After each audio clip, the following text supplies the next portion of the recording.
Saglit lang, pwede ba kita ipag-pray muna? Panginoon, maraming salamat po sa mga oras na ito. Lord God, hindi po aksidente muli na siya po ay nandito, Panginoon. Bigla niya napanood ang video na to.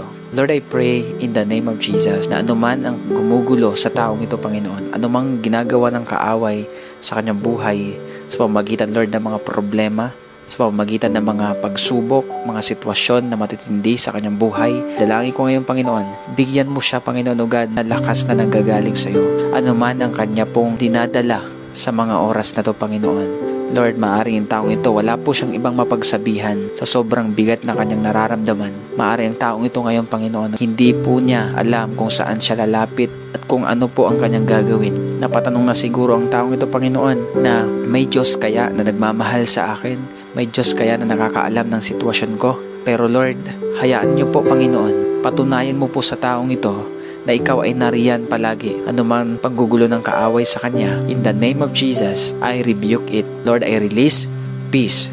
I release joy. I release strength. I release life. I release restoration in the mighty name of Jesus. Salamat po, Panginoon.